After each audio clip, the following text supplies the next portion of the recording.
반갑습니다. 아멘. 아멘. 할렐루야. 아멘. 오늘 말씀을 증거하기 전에 앞서서 저는 이렇게 외부 사역이나 또 수련회나 큰 은혜가 필요할 때마다 징크스가 하나가 있는데 한 1, 2주 전에 몸이 엄청 아프거나 때로는 안 좋은 일이 좀 생기거나 그런 일이 생깁니다. 근데 요번에도 어김없이 하나님께서 좀 몸을 좀 아프게 하셔서 지금 또 목이 좀 잠기고 또 콧물이 갑자기 이렇게 나올 수도 있습니다. 네, 좀 양해 부탁드리고요. 두 번째는 제가 설교를 엄청 잘하는 사람도 아니고 유명한 사람도 아닙니다. 예전에는 이렇게 안 보고 원고를 안 보고 이렇게 눈을 마주치면서 설교하는 것이 정말 설교를 잘하는 것인 줄 알고 있었던 시절이 있었어요. 근데 어느 날 저의 개인적인 계기로 인해서 설교를 하나님께서는 잘하는 것을 원하시는 게 아니라 바르게 전하는 것을 원하시는구나 라는 것을 깨닫고 원고를 보면서 저는 설교를 좀 하는 스타일입니다. 그래서 이걸 좀 참조하셔서 봐주셨으면 감사하겠습니다. 할렐루야. 아멘. 아멘. 오늘 주제는 이름이 꽃이 되던 날입니다. 좀 시적이죠.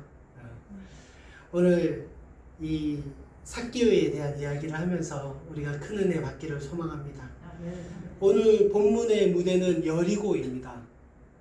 누가복음에 나오는 이 여리고는 여호수아서에서 무너진 성이 아니라 그 무너진 성에서 약간 떨어진 남동쪽으로 2km에서 한 3km 정도 떨어진 곳에 다시 만들어진 신도시입니다. 그곳은 1년 내내 따뜻하고 그래서 헤롯 대왕이 여름에 머물던 그런 화려한 궁전이 있었던 곳입니다. 1세기 역사가 요세푸스는 이 여리고를 거의 신성한 땅이라 이렇게 불렀고 또 안티니우스는 사랑하는 클레오파트라에게 이 도시를 통째로 선물하였습니다. 그리고 이 여리고는 동서남북 교역로에 교차하는 전략적 중요한 요충지였습니다.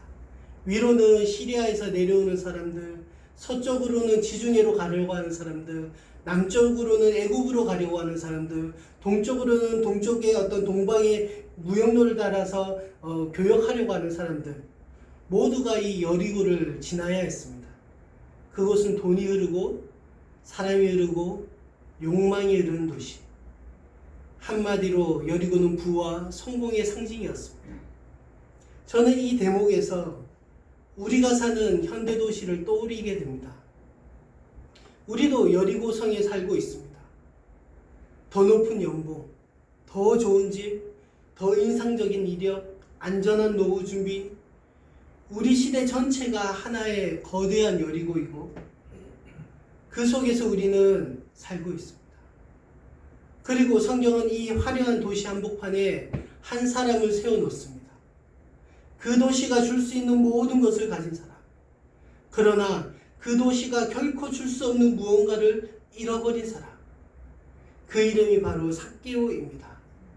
우리가 다 알다시피 그는 세리장으로서 남부의 모든 세금을 통과하는 그 요충지에서 세관 전체를 관리하는 우두머리였습니다. 그는 로마를 위해서 동족의 등을 지고 통상적인 세금 위에 부당한 액수를 더 받아내는 그래서 자기 배를 불리고 사는 사람이었습니다. 그래서 유대인들 눈에는 그는 배신자고 가까이 할 수 없는 부정한 사람이었습니다. 그는 그리고 부자였습니다. 성경은 이 두 가지를 동시에 말합니다. 세리장이요 부자라고. 가진 것이 가장 많으면서도 사람들의 손가락질을 받은 사람이었습니다. 이 성경은 삭개오를 소개하면서 그가 키가 작았다라고 말합니다. 얼마나 작은지는 모르겠지만 일반적인 성인 남성의 키보다는 작아 보입니다. 그래서 3절에 사람들이 많이 모여서 보지 못하고 나무 위로 올라가야 할 정도로 인 것을 보면 아마 남들보다 보기에도 좀 작아 보인 것 같습니다. 그가 어렸을 때부터 조롱과 멸시를 받았는지는 모르겠지만 그가 커가면서 당시에 가장 멸시받았던 직업을 선택했습니다. 누가 좋아서 세리가 되겠습니까? 우리가 일제치하에서도 누가 좋아서 앞잡이가 되고 순사가 되겠습니까? 돈이 필요했고 남들보다 위에 서 있어야 하는 지위가 필요했을 테니 그는 서슴지 않고 세리라는 직업을 선택했습니다. 그런데 더 마음 아프게 하는 것이 바로 그의 이름입니다. 삭개오, 히브리어로는 자카이라고 하는 뜻입니다. 그 말의 뜻은 깨끗한, 의로운, 순전한 사람이라고 하는 뜻입니다. 한 유대인 부부가 갓 태어난 아이를 안고 그의 손가락을 들여다보면서 이 아이가 부디 하나님 앞에서 깨끗하고 의롭게 클 수 있도록 그렇게 바라면서 지어준 이름입니다. 모든 이름에는 부모님의 기도가 담겨 있습니다. 삭개오라고 하는 이름은 너는 하나님 앞에서 순전한 사람이 되어야 돼. 너는 하나님 앞에서 깨끗한 사람이 되어야 해. 라고 하는 기도가 담겨 있습니다. 저희 부모님은 하나님을 믿지 않으면서도 자식의 이름을 성민, 그것도 성스러울 성자를 써서 거룩한 백성이 되어라 라고 지어주셨어요. 생각해 보십시오. 누군가 매일 그의 이름을 삭개오 삭개오 이렇게 부를 때마다 그 이름이 그에게는 위로가 아니라 아픔이었습니다. 깨끗한 자야, 의로운 자야 이렇게 이름이 불리면서 정작 자기의 손에는 더러운 돈을 만지고 얼룩져 있었습니다. 자기의 이름이 떳떳하지 못했습니다. 사람들이 그 사람들과 같이 상종하지 않았습니다. 부정한 사람이야. 저 사람을 만지면 손을 씻어야 돼. 저 사람과 같이 있으면 몸을 씻어야 돼. 이러면서 가까이 하지 않았습니다. 그 사람이 바로 삭개오였습니다. 할렐루야. 아멘. 예수님은 예루살렘으로 이제 곧 십자가로 향하는 마지막 여정에서 이 여리고에 이르기까지 세 사람을 만나십니다. 첫 번째 사람은 부유한 젊은 관원입니다. 그는 예수님께 나와서 영생에 대해서 얻을 길에 대해서 물어보지만 가진 것을 팔아 가난한 자에게 주라는 말씀 앞에서 근심하며 돌아갔습니다. 또 다른 한 사람은 눈먼 거지 바디메오였습니다. 그는 가진 것은 없었지만 주님 앞에서 다윗의 자손 예수여 불쌍히 여기소서, 다윗의 자손 예수여 불쌍히 여기소서, 나를 불쌍히 여기소서 라고 외치면서 주님을 따랐습니다. 그리고 마지막 세 번째가 이 바로 오늘 본문의 삭개오입니다. 젊은 관원과 삭개오는 둘 다 부자였습니다. 그러나 한 사람은 슬피 하고 떠났고 또 다른 한 사람은 기뻐하면서 영접했습니다. 도대체 무엇이 달랐을까요? 젊은 관원은 자신이 무언가를 함으로써 영생을 얻으려고 했습니다. 그는 도덕적인 사람이었고 계명을 다 지켰다고 자부했습니다. 이것이 종교의 길입니다. 종교는 내가 순종했기 때문에 하나님께서 나를 받으실 거야. 내가 봉사했기 때문에 하나님 기뻐하셨을 거야. 그러나 이 길은 사람을 자유롭게 하지 못합니다. 끝없이 자신을 증명해야 되고 지켜야 되고 사람들 앞에서 보여야 합니다. 자유함으로 기쁨으로 하는 것이 아닙니다. 억지로 하는 것도 의무적으로 하는 것도 하는 것이라고 여기면서 주님 앞에서 다 지키고 있습니다라고 말하는 것입니다. 혹시 여기에 계신 분들 중에도 기쁨으로 순종으로 하는 것이 아니라 자유함으로 하는 것이 아니라 습관적으로 계속해왔기 때문에 이 신앙생활들을 계속하는 분이 계시다면 깨닫기를 소망합니다. 할렐루야. 왜냐하면 이런 분들은 평소에는 열심을 내면서 잘하지만 막상 결정적인 순간 앞에서는 무너지는 사람들입니다. 마치 젊은 관원처럼 자신의 어느 한 부분 앞에서는 이것만은 하나님이고 종교이고 상관없이 절대 포기하지 못하거나 무언가를 할 수 없는 사람들입니다. 주님이 입은 물은 절대 건드리면 안 된다고, 건드리지 말라고 자신을 지키는 사람이 됩니다. 그래서 젊은 관원은 가진 것을 내어놓지 못하고 슬퍼하며 돌아갔습니다.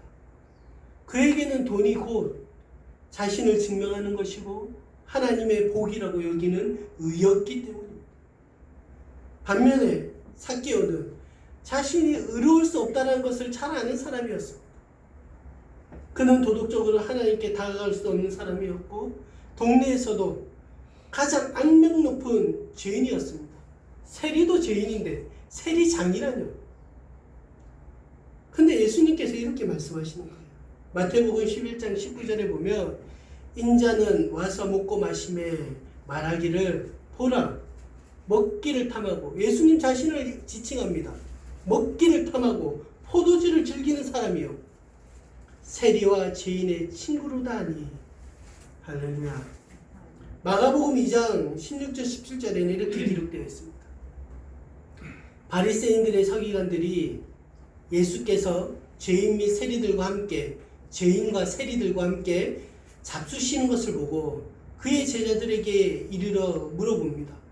세리 및 죄인들과 함께 먹는가? 이해가 되지 않는 것이죠. 왜 너의 스승은 죄인과 세리와 함께 먹고 마시고 있는가?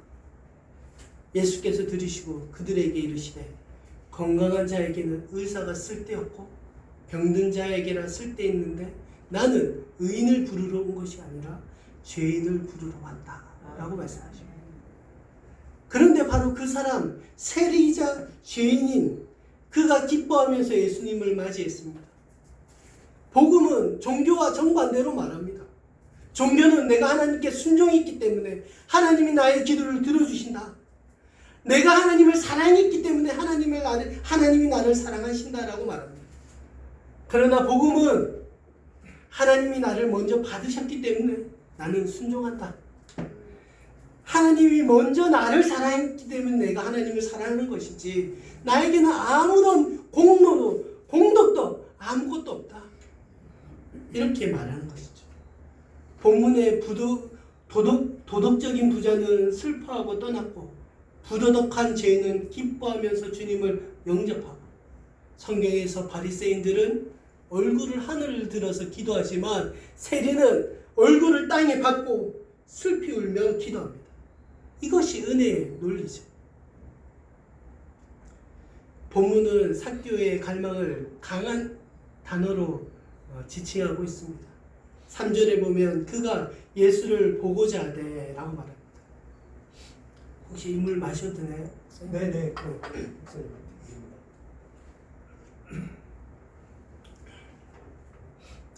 이 단어 보고자 하되 라고 하는 이 단어는 정말로 제대로 간절히 보고 싶다라는 뜻이죠. 그리고 4절에는 더 놀라운 장면이 나옵니다. 그가 앞으로 달려갔다 라고 기록되어 있습니다. 이게 왜 충격적인 줄 아십니까? 이 당시 유대 사회는 거의 몇천 년 전에 2000년 전이지 않습니까? 그런데 이때 당시에 유대 사회는 나이 든 사람, 어른들, 특히 세리장 정도 되는 지위에 있는 사람들은 결코 뛰지 않습니다. 우리가 몇백 년 전, 고작 몇백 년 전인 이 조선시대만 하더라도 양반이 뛰는 거 혹시 보셨습니까? 읍내에 다닐 때도 걷지 않습니다. 가마 타고 다닙니다. 뛰는 것은 체면을 내던지는 일입니다. 그런데 삭개오가 그 나이에 그 자리에 있는 사람이 사람들 보는데 그 앞으로 달리고 있습니다. 무엇 때문에 달리고 있습니까? 정말로 예수님을 만나기 위해서, 정말로 예수님을 보기 위해서 진심으로 주님을 만나고 싶기 때문에 그가 지금 달리고 있는 것입니다. 우리는 삭개오처럼 예수님께 달려갈 수 있겠습니까? 말씀 앞으로 달려가는 것이 기쁨이 되고 있습니까? 자존심, 체면 그런 거 다 내려놓고 주님의 마음으로 가슴을 찢고 울고 먼저 가서 손 내밀고 삭개오처럼 내가 잘못한 것이 있으면 가서 먼저 용서를 구하고 치루어야 할 값이 있으면 값을 다 내고 겸손히 그 값을 치를 수 있겠습니까? 어느덧 교회는 나오지만 하고 뒷짐지면서 보기 싫은 거 이렇게 막 지적질하고, 정작 남에게 상처 주는 것 대해서는 사과 한 번, 미안하다는 말 한 번 못하는 사람들이 교회에 수두룩하게 앉아있다는 사실 혹시 알고 계십니까? 예수님을 진정으로 갈망하는 순간 우리는 우리의 체면을 내던지게 됩니다. 우리의 자존심, 우리의 평판, 나 정도 되는 사람이라는 모든 계산들을 다 던지게 됩니다. 은혜는 우리가 가장 점잖고 의젓할 때 임하는 것이 아니라 삭개오처럼 우리가 더 이상 체면을 차릴 수 없을 만큼 절박해질 때 임하게 되는 것입니다. 삭개오는 군중의 위로 높이 올라가기 위해서 나무에 오른 것이 아니라 자기 인생의 가장 낮은 자리를 인정하기 위해 지금 거기로 뛰어가고 있는 것이고 올라가고 있는 것입니다. 할렐루야. 아멘. 아마 삭개오는 예수님이 지나간다는 소문을 이렇게 들었을 것입니다. 그런데 이미 예수님을 알고 있는 것 같습니다. 보니까 이방인을 고치시고 나병 환자를 만지시고 유대인들에게는 있을 수 없는 일이거든요. 그런데 심지어 세리 마태의 집에 들어가서 함께 식사하면서 스스로 죄인의 친구라고 불리는 그분, 그 소문이 같은 동종업계에 있던 그 세리장이 듣지 않았겠습니까? 그래서 삭개오가 이렇게 생각한 것 같습니다. 혹시 나 같은 사람도 예수님을 만날 수 있을까? 그저 이야기라도 한번 할 수 있을까? 하면서 나무 위로 올라간 것 같습니다. 본문은 그가 올라간 나무를 돌무화과 나무, 예전 번역에는 뽕나무, 기억나시나요? 뽕나무라고 기억되어 있었습니다. 실제로는 야생 올리브 나무라고 합니다. 야생 올리브 나무. 히브리 사람들은 이 나무를 우는 나무라고 불렀습니다. 왜냐하면 어원이 울다, 슬퍼하다, 애통하다 이런 뜻이 담겨있기 때문입니다. 삭개오는 의도했든 안 했든 이 우는 나무에 올라가서 자기 인생을 걸고 거기서 지금 울고 있는 것입니다. 예수님은 그 나무 아래를 그냥 지나치지 않으셨습니다. 그 나무 아래 서서 멈추시고 위를 올려다 보시면서 이렇게 말씀하십니다. 우리 19장 5절 말씀 한번 다 같이 한번 볼까요? 19장 5절 말씀 한 목소리로 같이 읽겠습니다. 시작. 예수께서 그곳에 이르사 쳐다보시고 이르시되 삭개오야 속히 내려오라. 내가 오늘 네 집에 유하여야 하겠다 하시니. 아멘. 예수님이 삭개오라고 이름을 부르셨습니다. 사람들이 평생 경멸했던 그 이름, 사람들이 저 삭개오 같은 놈, 저 삭개오보다 못한 놈 이라고 불릴 때 예수님께서 깨끗한 자야, 의로운 자야, 속히 내려오라 고 불러주십니다. 예수님이 그 이름을 부르실 때 단순한 호명이 아니었습니다. 너 이제 진짜 삭개오가 될 거야. 네 이름의 뜻대로 깨끗하고 의로운 사람이 될 거야. 이런 선언입니다. 할렐루야. 그 부르심이 이 사람을 새롭게 만드신 것이죠. 혹시 김춘수라고 하는 시인 아십니까? 그 시인의 꽃이라고 하는 시가 있습니다. 제가 한번 낭독해 드리겠습니다. 꽃, 김춘수. 내가 그의 이름을 불러주기 전에는 그는 다만 하나의 몸짓에 지나지 않았다. 내가 그의 이름을 불러주었을 때 그는 나에게로 와서 꽃이 되었다. 내가 그의 이름을 불러준 것처럼 나의 이 빛깔과 향기에 알맞은 누가 나의 이름을 불러다오. 그에게로 가서 나도 그의 꽃이 되고 싶다. 우리들은 모두 무엇이 되고 싶다. 너는 나에게, 나는 너에게 잊혀지지 않는 하나의 눈짓이 되고 싶다. 예수님이 그의 이름을 부르기 전까지는 매국노 삭개오, 키 작은 삭개오, 돈귀신 삭개오, 그렇게 불리우던 그에게 주님이 그의 이름을 부르니 깨끗한 자 삭개오, 의로운 자 삭개오가 되는 것입니다. 오늘 이 자리에 저는 주님이 우리 모두를 부르셨다고 믿습니다. 할렐루야. 그 이름대로 부르십니다. 성민아, 너 나의 거룩한 백성이 될 거야. 그제서야 그 빛깔과 향기에 알맞은 사람이 되는 것입니다. 제가 세상 가운데 있다고 생각해 보십시오. 거룩한 백성이라는 말과 어울리겠습니까? 주님이 부르셨기 때문에 성민이라는 이름이 알맞는 것이죠. 사람들이 또 수군거렸을 것입니다. 저가 죄인의 집에 유하로 들어갔다. 맞습니다. 주님이 오늘 이 자리에 나와 같은 죄인을 부르시는 것입니다.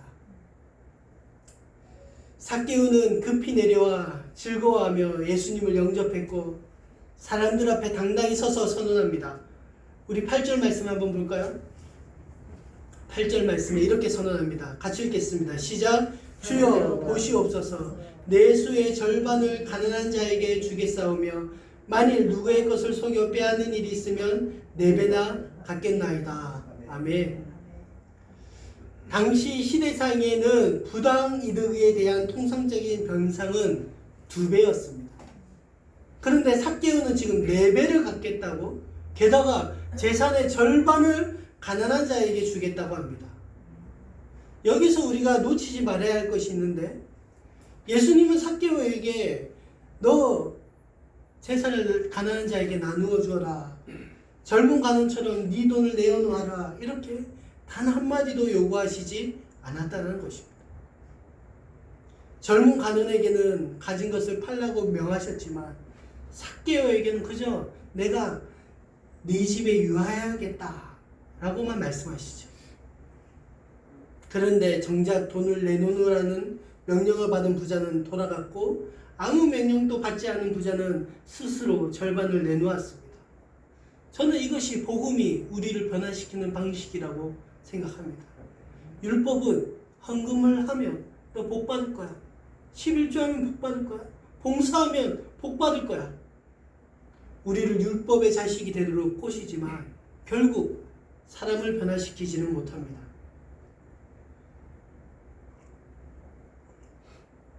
저는 올해 4월에 이제 친한 목사님의 교회로 성남에 이렇게 설교하러 간 적이 있습니다. 마침 그날 전도되어 온 모녀가 이제 처음 교회에 왔었는데 너무 반듯하시고 고우시고 그 딸도 대학생이었는데 소심한 듯하나 착해 보였습니다. 그날 야고보서 1장을 설교하면서 인내와 성숙에 대해서 설교했습니다. 그리고 한 달 후쯤 이제 목사님하고 이제 통할 일이 통하면서 모녀가 생각이 나서 잘 정착했냐. 그래도 제가 설교하는 날 와서 처음 왔는데 뭐 좀 기대가 되지 않겠습니까?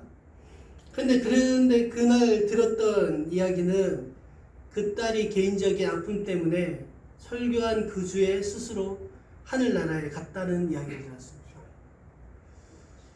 그 이야기를 듣는데 한 2주 정도는 설교 준비를 못 하겠더라고요. 손발이 펑닥펑닥 뛰고 진짜 나는 말씀에 능력이 없는 사람이구나, 뭐 이렇게 스스로를 자책을 하면서 그날 하필 설교가 고통과 고난에 대해서 인내하고 성숙하라고 하는 이야기였는데 그 영혼 하나 살리지 못했다라는 자책감이 저 개인적인 그 슬픔의 시간이었습니다. 그렇듯 그냥 반듯한 이런 설교 하나가 사람을 변화시키지 않습니다. 한 번 설교 들었다고 사람 변화시켰으면 벌써 우리 5천만 인구가 다 예수 믿었겠죠. 사람의 변화는 오로지 주님의 능력이고 주님의 은혜입니다. 복음이 부딪힐 때 비로소 우리 자신의 죄를 바라보게 되고 하나님께로 돌아가게 되는 것입니다. 율법이, 행위가 무엇을 하고 안 하고 지켰고 안 지켰고 그런 것들이 우리를 복음으로 인도하지 않습니다. 결국 오로지 10절의 말씀처럼 인자가 온 것은 잃어버린 자를 찾아서 구원하려 함이라. 잃어버린 영혼을 찾으러 오신 주님을 우리가 찾고 뛰어가고 올라가서 그분을 만나기 위해서 나아가야 되는 것입니다. 주님이 오늘 또 우리를 찾아오십니다. 할렐루야. 우리가 나무 위에 올라가든 아담과 하와처럼 나무 뒤에서 잎으로 우리를 가리든 목사건 장로건 권사건 집사건 직분 뒤에 숨어서 있더라도 주님은 우리를 보시며 부르실 것입니다. 누구야? 내가 오늘 너와 함께 유하여야겠다. 말씀을 마무리하면서 그 나무를 다시 한번 생각해 봅시다. 돌무화과 나무. 삭개오는 그 이후로 돌무화과 나무 아래를 지날 때마다 무슨 생각을 했을까요? 나무를 볼 때마다 나를 만나주신 그 예수님 그날 그 사건 때문에 막 웃음이 나지 않았겠습니까? 비록 주님은 떠나셨지만 내 삶이 달라졌구나. 내가 이렇게 회개했구나. 근데 어느 날 예루살렘에서 십자가에 달려 죽으셨다라는 이야기를 들었을 때는 삭개오는 제 생각엔 아마 그 돌무화과 나무를 붙잡고 많이 울었을 것 같습니다. 또 예수님이 다 사셔서 40일 동안 제자들과 함께 있다가 하늘로 승천했다는 이야기를 들었다면 얼마나 기뻐했을까요? 아마 그 이후에 흔한 야생 올리브나무, 주변에 예를 들어서 우리나라 같으면 벚꽃나무, 그런 걸 보면서 그때 나를 불러주셨던 주님을 계속 기억하지 않았겠습니까? 여러분에게도 그런 나무가 있습니까? 저는 우리 모두가 그런 나무 한 그루가 있다고 믿습니다. 바로 십자가라고 하는 나무죠. 생각해 보십시오. 삭개오에게는 이 돌무화과 나무가 우는 나무였다면 이 십자가야말로 인류 역사상 가장 많은 눈물이 모인 나무입니다. 그 나무 위에 울고 계신 분은 죄인이 아니라 죄인의 친구가 되어주신 하나님의 아들이셨습니다. 삭개오의 집에 찾아가신 그분이 저는 지금도 우리의 마음을 두드리고 계신다고 믿습니다. 그러니 이제 우리의 우는 나무 아래로 내려와서 우리의 인생의 모든 짐을 거기에 두고 주님을 영접하기를 소망합니다. 할렐루야. 기도하겠습니다. 사랑의 주님, 우리는 삭개오처럼 나무 위에 올라가 나뭇잎 뒤에 숨는 사람들입니다. 주님을 갈망하면서도 동시에 주님으로부터 숨습니다. 보고 싶으면서도 보이기를 두려워합니다. 그러나 주님은 우리가 올라가야 할 신이 아니라 우리를 찾아 내려오신 하나님이심을 감사합니다. 그 나무 아래 서서 우리의 이름을, 가장 부끄러운 그 이름을 따뜻하게 불러주시니 감사합니다. 우리 마음에서 돈과 인정과 우상을 의지로 끌어내리려 보기보다는 주님의 그 크신 사랑이 그 자리를 가득 채우길 소망합니다. 그리고 우리의 손이 저절로 펴지게 하시고 우리의 삶이 강요가 아니라 기쁨으로 관대해지게 하여 주옵소서. 십자가라는 그 나무 아래서 우리 모두 참된 신과 우리 모두가 참된 자아를 발견하게 하여 주옵소서. 잃어버린 자를 찾아 구원하러 오신 예수 그리스도의 이름으로 기도드렸습니다.